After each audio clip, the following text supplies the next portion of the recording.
According to the USDA, food insecurity is defined as a household level economic and social condition of limited or uncertain access to adequate, safe, and nutritious food to maintain a healthy lifestyle. It is not just about extreme hunger, but instead a range of challenges and anxiety regarding food access. A quarter of San Diegans deal with food insecurity or have dealt with it in their lives. That's over 350,000 people in San Diego's population of over 1.4 million. The other 75% are food secure, meaning they have immediate access to healthy food. People affected by food insecurity can register for food banks. Food banks collect donated nutritious food and distribute it to people who qualify for food banks. This helps eliminate food waste and hunger. Eligibility for a food bank requires having a current bank balance of under $3,001 and share your household with either a person over 60 or a person with a disability. So, to understand how food insecurity works in San Diego today, we have to look at how the American safety net started in the first place.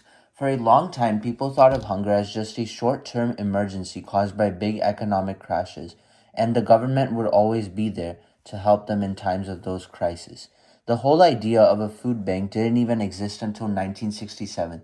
That was when a man named John Van Engel started the first one in Phoenix, Arizona, as a way to take over leftover grocery store food and give it to local charities. By the late 1970s and 1980s, the government cut back on funding for social wealth and welfare programs. Because of this, what started as a temporary backup plan turned into a permanent system that we see today. Right here in our area, the San Diego Food Bank was set up in 1977 to organize all the local donations.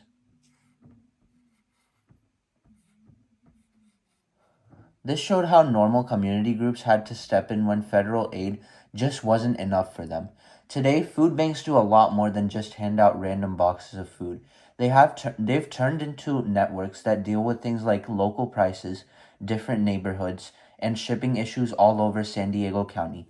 They are also being funded by businesses and nonprofits so that they can keep continuing serving the people that are within cities such as San Diego and Phoenix. Many people in San Diego face food insecurity, and food banks are a great way to help them. Devakar Ramamurthy, the lead of Seva San Diego, which is part of the Seva USA chapter, is going to talk more up to us about how people in San Diego are being helped by food banks. So my first question for you, Divakarji, is that from your perspective leading with Seva, how does our local chapter view its mission when it comes to tackling hunger and resource scarcity in San Diego? And how has your experience with partnering with food banks helped with that? Um, as far as the Seva San Diego chapter is concerned, solving food insecurity in the greater San Diego region has been one of the top priorities, over the last several years. We do partner with several local organizations, right all the way from Vista Escondido in the north to San Isidro in the south. Many of the organizations that we partner which are such as Solutions for Change, Interfaith Community Services located in the north. And in the downtown area, we also partner with, Neil Good Homeless Shelter, Father Joe's Village, and Alpha Project for the Homeless. Uh, Down south in San Ysidro, we partner with a wonderful organization named Hearts and Hands Working Together. We also have good partnership with the San Diego Food Bank and Feeding San Diego. As you can see, having so many partnerships helps us collaborate and share the responsibilities and have a greater impact among the needy, insecurity, food insecure communities. We can do bigger donation drives and we can do bigger projects when we partner together with other organizations. Not only are people from low income neighborhoods being affected by the rising cost of food and groceries, but so are people from affluent neighborhoods. My mom, who is a part of Forest Ranch, goes grocery shopping every week, and she can explain more to us on how people are being affected by these rising costs. Could you explain a bit more on how people, even in this city, are being affected by the costs of groceries and foods? Yeah, so basic grocery has been very expensive for the people these days. They need to spend more on the basic food items, along with the rising rent and the insurance payment that they already have been facing. Tomatoes, for example, used to be 49 cents few years back, but now and then later on it increased to 89 cents, but right now the price is $2.89 per lbs, which, because of the increased grocery, people have to cut down on their finances. Those two interviews really helped me learn about the impact of food insecurity on San Diego County. Here are five nonprofits in San Diego that are actively fighting this issue. One is CalFresh, which helps families dealing with food insecurity gain access to nutritious food. In order to qualify for CalFresh, you must be a legal U.S. citizen or have some immigration status, and a bank account with savings less than 2001 is also required, except for people with disabilities or seniors. Nourish California advocates for equal access to nutritious food and solutions to promote human rights on the subject of access to healthy foods. They also have a research program that focuses on bringing awareness to problems, informing people about solutions, and telling human stories of hunger. The San Diego Food Bank, now to dive deep into some nonprofits, is focused on providing nutritious food to people in need, advocate for the hungry, and educate the public about hunger related issues in San Diego County. They collect bulk food donations, buy healthy food at wholesale prices, and use a network of volunteers to sort and pack the items. They also run direct community distributions and supply smaller neighborhood pantries.